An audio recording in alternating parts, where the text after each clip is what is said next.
जय हिंद साथियों, welcome to my YouTube channel.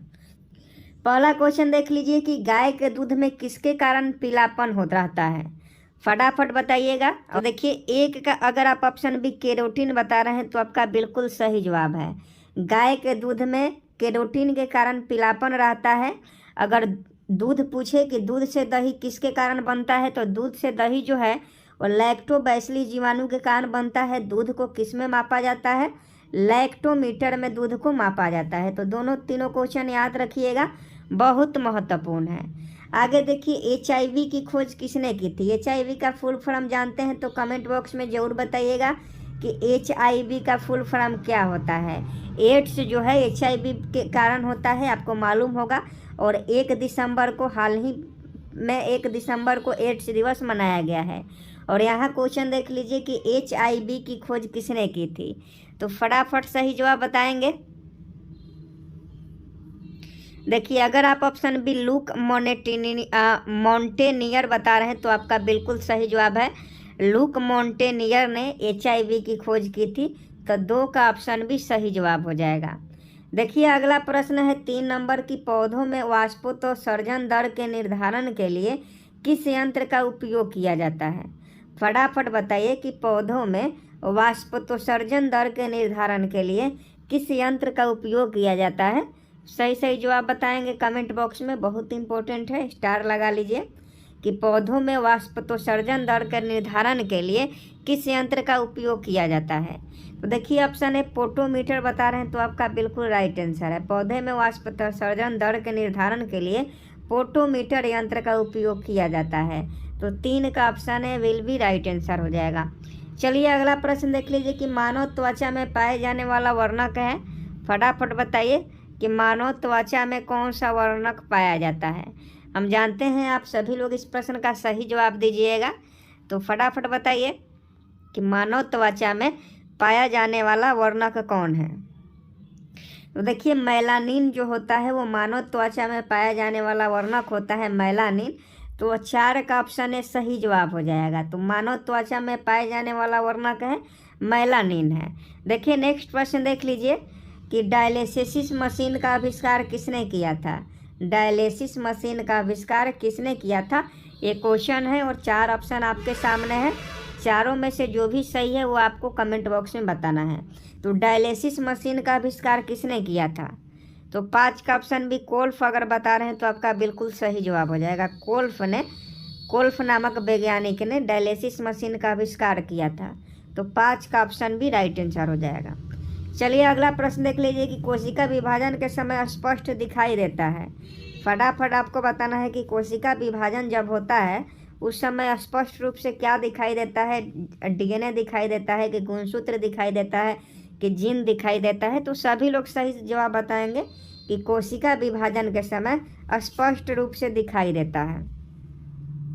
देखिए, 6 का ऑप्शन भी गुणसूत्र आपका बिल्कुल राइट आंसर हो जाएगा। कोशिका विभाजन के समय गुणसूत्र जो है वह स्पष्ट रूप से दिखाई देता है।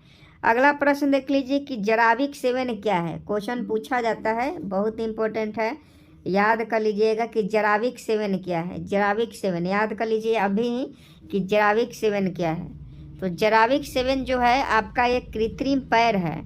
जराविक सेवन आपका कृत्रिम पैर है, तो ऑप्शन बी 7 का सही जवाब हो जाएगा। चलिए नेक्स्ट प्रश्न देख लीजिए कि विश्व वन्यजीव कोष की स्थापना कब की गई थी। याद रखिएगा, 1 नंबर का क्वेश्चन है, पूछा जा सकता है कि विश्व वन्यजीव कोष की स्थापना कब की गई थी। तो इसका सही जवाब ऑप्शन हो जाएगा 1967 में। विश्व वन्यजीव कोष की स्थापना 1967 में की गई थी। अगला प्रश्न देखिए कि डबल रोटी के निर्माण में किस कवक का प्रयोग होता है। डबल रोटी के निर्माण में, क्वेश्चन ध्यान से पढ़िएगा, थोड़ा सा कन्फ्यूजन पैदा करेगा क्वेश्चन, लेकिन इसका सही जवाब याद रखिएगा कि डबल रोटी के निर्माण में किस कवक का प्रयोग किया जाता है। तो 9 का ऑप्शन डी सैकेरोमाइसीज का प्रयोग किया जाता है डबल रोटी के निर्माण में। यह कवक का नाम है सैकेरोमाइसीज। कवक का प्रयोग डबल रोटी के निर्माण में किया जाता है। आगे देखिए कि HIV सर्वाधिक नष्ट करता है। तो अभी आपको बताया है कि HIV की खोज किसने की थी, और यहाँ क्वेश्चन पूछा जा रहा है कि HIV सर्वाधिक नष्ट करता है। तो 10 का सही सही जवाब बताइएगा कि HIV सर्वाधिक क्या नष्ट करता है। तो इसका सही जवाब देख लीजिए क्या हो जाएगा, ऑप्शन सी टी कोशिकाओं को। जो हमारे शरीर में टी कोशिकाएं होती है उसको HIV सर्वाधिक नष्ट करता है। तो इसका सही जवाब टी कोशिका हो जाएगा।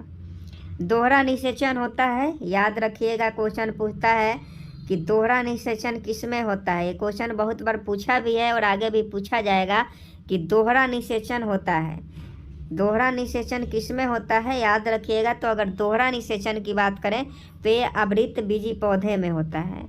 दोहरा निषेचन किस में होता है, तो आवृत बीजी पौधे में होता है। तो 11 का ऑप्शन भी आवृत बीजी पौधा आपका राइट आंसर हो जाएगा। दोहरा निषेचन किस में होता है, आवृत बीजी पौधे में होता है। आगे देखिए 12 नंबर की जीव द्रव्य की खोज किसने की थी। फटाफट सही जवाब बताएंगे कि जीव द्रव्य की खोज किसने की थी। तो 12 का ऑप्शन डुरजार्डिन हो जाएंगे। डुरजार्डिन ने जीव द्रव्य की खोज की थी। अगला क्वेश्चन भी बहुत इंपॉर्टेंट है कि मलेरिया दिवस कब मनाया जाता है। आपको बहुत बार कहे हैं कि दिवस से संबंधित जितने भी क्वेश्चन होंगे, और हम आपको करवाए भी हैं वन लिनियर फॉर्म में, तो दिवस से संबंधित जितने भी क्वेश्चन होंगे वो सभी आप लोग याद रखिएगा।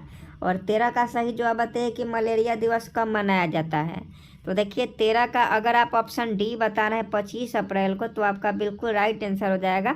25 अप्रैल को मलेरिया दिवस मनाया जाता है। और 7 अप्रैल को क्या मनाया जाता है, स्वास्थ्य दिवस मनाया जाता है। और 30 जनवरी को शहीद दिवस मनाया जाता है। तो याद रखिएगा। चलिए 14 नंबर क्वेश्चन देख लेते हैं। 14 नंबर क्वेश्चन देखिए कि भोजपत्र किस पेड़ की छाल से प्राप्त होती है। भोजपत्र किस पेड़ की छाल से प्राप्त होती है, आपको बताना है कि भोजपत्र किस पेड़ की छाल से प्राप्त होती है। तो इसका सही जवाब बेट्यूला हो जाएगा। बेट्यूला का जो पेड़ होता है उसके छाल से भोजपत्र प्राप्त होता है। आगे देखिए कि म्यूटेशनवाद के जनक हैं। याद रखिएगा क्वेश्चन पूछे देगा कि म्यूटेशनवाद के जनक कौन है। तो 15 का option D Hugo de Vries जो है वो म्यूटेशनवाद के जनक हैं। तो 15 का ऑप्शन डी सही जवाब हो जाएगा। आगे देखिए 16 नंबर की पादप शरीर क्रिया विज्ञान का पिता किसे कहा जाता है। पादप शरीर क्रिया विज्ञान का पिता किसे कहा जाता है। तो 16 का सही जवाब बताइए कि 16 का क्या सही जवाब हो जाएगा। देखिए 16 का ऑप्शन बी स्टीफन हेल्स बता रहे हैं, तो आपका बिल्कुल राइट आंसर है। पादप शरीर क्रिया विज्ञान का पिता स्टीफन हेल्स को कहा जाता है। तो 16 का ऑप्शन भी राइट आंसर हो जाएगा।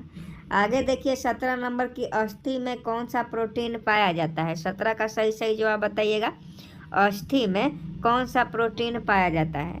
तो ओसिन प्रोटीन पाया जाता है। अस्थि में कौन सा प्रोटीन पाया जाता है, ओसिन प्रोटीन पाया जाता है। तो इसका सही जवाब ऑप्शन सी ओसिन हो जाएगा। आगे देखिए 18 नंबर की कवक विज्ञान के जनक कौन है। 18 का सही जवाब बताइएगा कि कवक विज्ञान का जनक कौन है।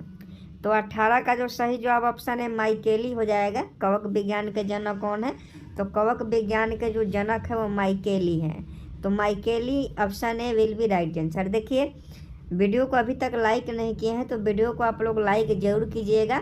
और जितने भी हमारे दोस्त हैं जो पहली बार क्लास में आए हुए हैं, अभी तक चैनल को सब्सक्राइब नहीं किए हुए हैं, तो चैनल को सब्सक्राइब कर लीजिएगा ताकि जब भी क्लास हो तो आपको नोटिफिकेशन मिल जाए और क्लास से आप जुड़ जाएं। तो चैनल को सब्सक्राइब कीजिएगा तभी आपके पास क्लास जाएगा। आगे देखिए चने द्वारा पानी के अवशोषित होने की प्रक्रिया है। आपको बताना है कि चने के द्वारा पानी के अवशोषित होने की प्रक्रिया क्या कहलाती है। तो इस प्रक्रिया को अंतःप्रासरण कहा जाता है। चने द्वारा पानी का अवशोषण अंतःप्रासरण है। तो ऑप्शन बी सही जवाब हो जाएगा। अगर देखिए अगला क्वेश्चन देखिए, नेक्स्ट क्वेश्चन है 20 नंबर कि शुगर बेबी किसकी प्रजाति है। शुगर बेबी, अब फटाफट बताइए कि शुगर बेबी किसकी प्रजाति है। तो शुगर बेबी के नाम से तरबूज जाना जाता है। शुगर बेबी के नाम से तरबूज जाना जाता है। तो ऑप्शन बी सही जवाब हो जाएगा। अम्ल वर्षा का मुख्य अवयव है। अम्ल वर्षा का मुख्य अवयव क्या है। तो देखिए क्वेश्चन आपको बहुत बार बताए हैं कि जो भी वाहन है, कल कारखाने हैं, उससे निकलने वाले जो भी NO2 और SO2 होते हैं वो वातावरण के कण वातावरण में मौजूद रहते हैं। जब वर्षा होती है तो यह H2O से प्रतिक्रिया करते हैं और अम्ल वर्षा इसी को कहा जाता है। तो ये SO2 है, NO2 और SO2 दोनों रहेगा तो दोनों सही होगा, लेकिन यहाँ केवल SO2 है, सल्फ्यूरिक अम्ल, तो आपका SO2 बिल्कुल राइट आंसर हो जाएगा। 22 नंबर क्वेश्चन देखिए कि अधिक विकिरण के संपर्क में आने से रोग होता है। अगर अधिक विकिरण के संपर्क में आप आ जाते हैं तो आपको कौन सा रोग होता है, फटाफट सही जवाब बताइएगा। तो ऑप्शन है कैंसर होता है। अधिक विकिरण के संपर्क में आने से कैंसर रोग होता है, तो 22 का ऑप्शन है राइट आंसर हो जाएगा। आगे देखिए कि चर्म रोग किस विटामिन की कमी के कारण होता है, फटाफट बताइएगा कि चर्म रोग किस विटामिन के कमी के कारण होता है। तो देखिए चर्म रोग जो होता है वह आपका विटामिन B6 के कमी के कारण होता है। विटामिन B6 की अगर आप में कमी है तो चर्म रोग हो जाएगा। तो चर्म रोग किस विटामिन की कमी के कारण होता है, विटामिन B6। आगे देखिए, और सभी लोग सही सही जवाब नहीं बता रहे हैं, तो आपसे रिक्वेस्ट है कि जितने भी दोस्त हैं बिहार पुलिस की तैयारी कर रहे हैं और बिहार पुलिस के लिए इस लाइव क्लास में जुड़े हुए हैं, वो सभी लोग क्वेश्चन का सही सही जवाब बताएं कि कौन सी बीमारी प्रदूषण के कारण होती है या बढ़ जाती है।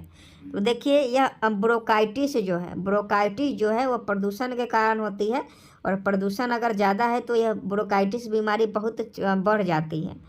आगे देखिए 25 नंबर कि कृत्रिम गर्भधारण के लिए साँड के वीर्य को किसमें सुरक्षित रखा जाता है। कृत्रिम गर्भधारण के लिए साँड का जो वीर्य होता है उसमें किसमें सुरक्षित रखा जाता है। तो इसका सही जवाब 25 का जो हो जाएगा ऑप्शन सी, द्रव नाइट्रोजन में। कृत्रिम गर्भधारण के लिए साँड का वीर्य को द्रव नाइट्रोजन में सुरक्षित रखा जाता है। कौन सा रोग जीवाणु के कारण होता है, तो अब फटाफट बताइए कि कौन सा रोग जीवाणु के कारण होता है।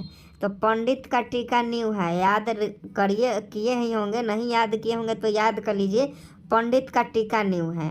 तो जीवाणु से होने वाला जो रोग है वो आपका कौन सा है, तो ये आपका टीबी है। पोलियो जीवाणु से नहीं होता है, ना ही खसरा जीवाणु से होता है, ना ही मलेरिया जीवाणु से होता है। तो यहाँ टीबी बच गया। पंडित का टीका नींव है, तो पंडित का टीका में माने टीबी, तो यहाँ टीबी हो जाएगा ऑप्शन डी। टीबी जो रोग है वह जीवाणु के कारण होता है। आगे देखिए समसूत्री विभाजन होती है, ये भी क्वेश्चन बहुत इंपॉर्टेंट है, पूछा जाता है बहुत बार कि समसूत्री विभाजन होती है।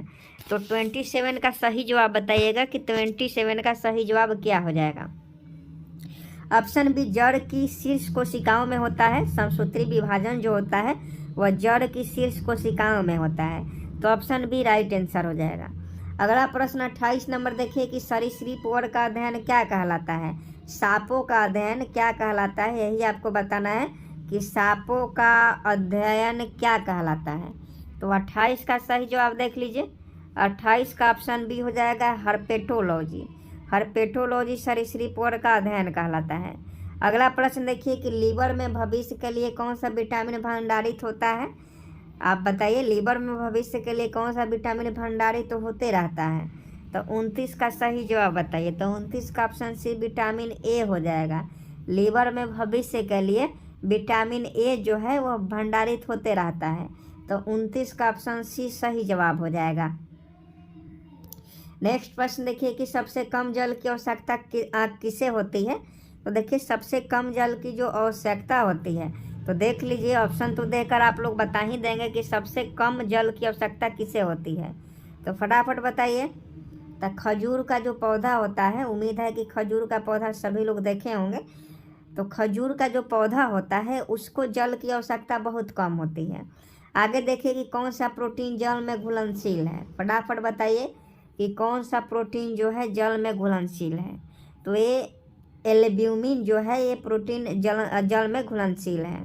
आगे देखिए ये क्वेश्चन पूछा जाता है, याद कर लीजिएगा कि नेत्रदान में नेत्र के किस भाग को दान किया जाता है।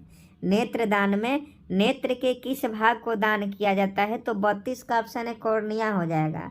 अगर कोई नेत्र दान कर रहा है तो अपने कॉर्निया भाग को दान करता है, तो इसका सही जवाब ऑप्शन ए हो जाएगा। किस विटामिन में कोबाल्ट पाया जाता है। तो आपको बहुत बार बताया है कि विटामिन B12 में कोबाल्ट पाया जाता है। विटामिन B12 आपका राइट आंसर हो जाएगा। आगे देखिए कि हृदय की गति के जांच के लिए किस यंत्र का प्रयोग किया जाता है। तो हृदय के गति के जांच के लिए सभी जानते हैं कार्डियोग्राम का प्रयोग किया जाता है। कपास प्राप्त होता है? तो देखिए कपास के लिए काली मिट्टी उपयुक्त होती है। और यह कपास प्राप्त कैसे होता है? तो इसके बीज से, कपास का जो पौधा होता है उसमें बीज लगता है, उसी बीज से कपास की प्राप्ति होती है। शुक्राणु का निर्माण कहाँ होता है? 36 का सही जवाब बताइए। तो शुक्राणु का निर्माण वृषण में होता है। आगे देखिए क्वेश्चन तो बहुत ही इंपॉर्टेंट है कि शरीर की सूक्ष्मतम इकाई है। शरीर की सूक्ष्मतम इकाई क्या है? तो शरीर की सूक्ष्मतम इकाई कोशिका होती है। शरीर की सूक्ष्मतम इकाई क्या है? कोशिका है। आगे देखिए अंडे के किस भाग में प्रोटीन की मात्रा अधिक होता है? तो अंडे का जो एल्ब्यूमिन भाग है, जो पीला वाला भाग होता है अंडा में, आप पीला वाला भाग देखे होंगे, उसमें प्रोटीन की मात्रा अधिक होती है। आगे आज का लास्ट प्रश्न है, तो मनुष्य को सर्वाधिक ऊर्जा प्राप्त होती है। ये होमवर्क का क्वेश्चन है, आपको बताना है होमवर्क में। सभी लोग कमेंट बॉक्स में कमेंट करेंगे इस प्रश्न का सही जवाब।